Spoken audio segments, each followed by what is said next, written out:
Un film que l'on avait découvert lors du dernier Festival international du film d'histoire de Pessac dans la série documentaire liée à l'histoire du cinéma. Ce film, c'est Hervé qui nous en parle. Oui, c'est Leni Riefenstahl, La lumière et les ombres. Il a gagné d'ailleurs la compétition du film documentaire. On était entouré d'un aéropage de lycéennes venus là de Paris avec leurs profs pour assister au festival au Jean Eustache. Alors, parenthèse, de tous les festivals de cinéma, le rassemblement de Pessac est celui qui attire le plus de public scolaire en France. C'est notable quand même, donc on le note. Alors, à la question d'avant-séance, savez-vous qui est Leni Riefenstahl? La réponse de ces jeunes a été non. Eh bien, on peut dire qu'ils auront appris quelque chose avec ce documentaire passionnant que les pédagogues décortiqueront sans doute avec eux. Mais je pense que si tu avais posé la question même à un autre panel de personnes beaucoup plus âgées, je suis pas sûr non plus. Les plus âgés peut-être que ceux qui vont dans les salles de cinéma. Ouais. Alors, femme impressionnante et fascinante que cette Leni Riefenstahl, très athlétique et baroudeuse jusqu'à un âge avancé.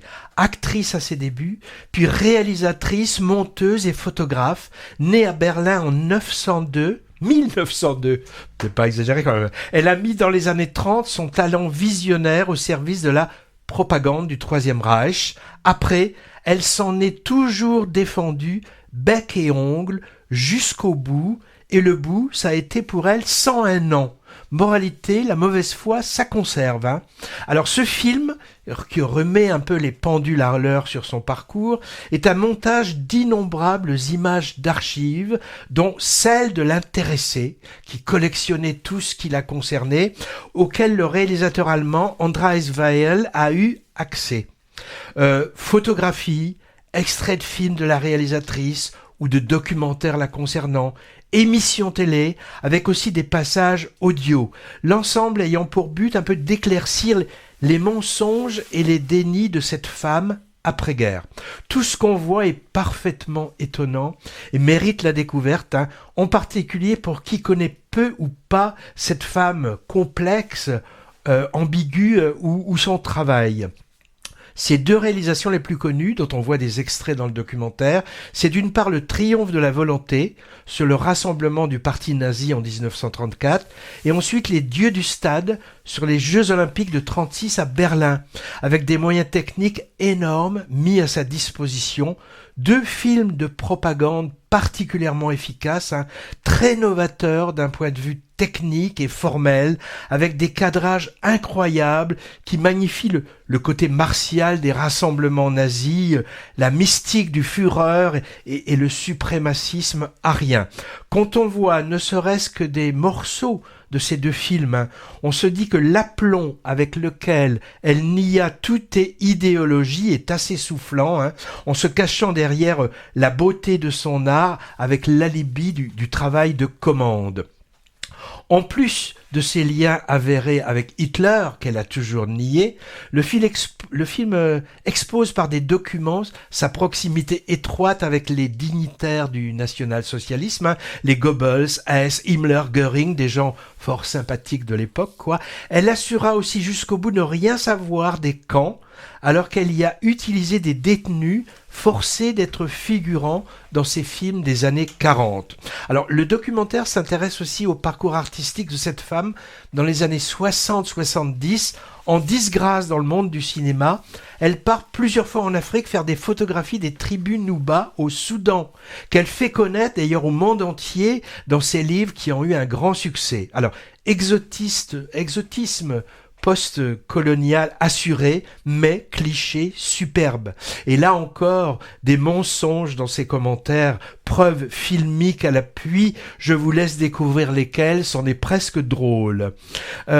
Durant tout le film, oui, je parlais tout à l'heure de mauvaise foi, mais j'hésite un peu, durant tout le film, on s'interroge sur le degré de sincérité du personnage dans ses interviews. On se demande si elle ment effrontément ou si elle croit vraiment ce qu'elle dit.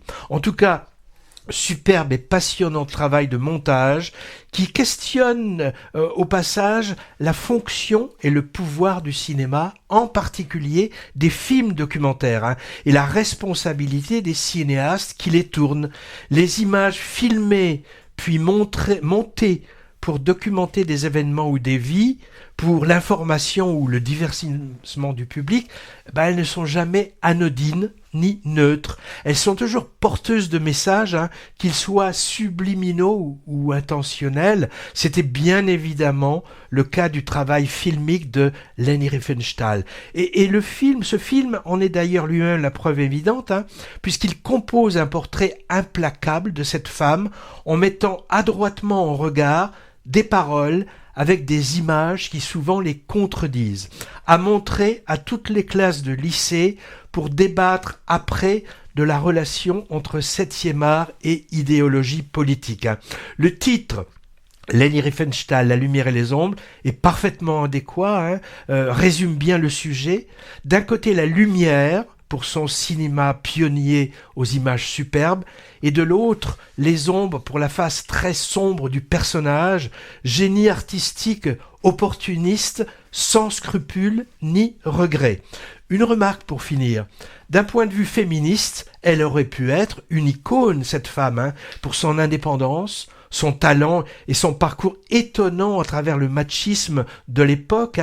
Et elle a aussi vécu, par exemple, longtemps avec un homme de 30 ans plus jeune qu'elle. Mais son côté sulfureux l'empêche d'être une icône féministe, et tant mieux. Peut-être elle doit être une icône pour ce fameux groupe féministe d'extrême droite qui s'appelle les Némésis. Moi, je pourrais ajouter quelques petites choses par rapport à ce que tu as dit. Parfois, on entend parler de déni. Il y a une sorte de déni. Mais le déni, le vrai déni, qui existe par exemple pour une femme qui est enceinte, la femme enceinte ne le sent pas et elle ne ment pas. Son corps ne le sent pas. Alors que là, on se pose vraiment. Elle a l'air tellement de croire à ce qu'elle dit, cette femme. C'est impressionnant. Oui. Alors moi, ce que j'ai retenu, c'est si on regarde purement le côté cinéma, c'est que c'est une très grande photographe. Ses photos sont superbes et ses films sont superbes. Mais tout est mise en scène, il n'y a rien, tout est très travaillé, ces photos de montage. Voilà, donc moi dans le film, ce qui m'a un petit peu manqué, c'est justement de voir un peu plus son travail. Le film est entièrement sur son déni. On voit des extraits. Oui, mais on en voit peu. Et elle a fait des procès à plusieurs personnes, et elle en a gagné certains. Et Les Dieux du Stade a eu un prix à Venise en 1936.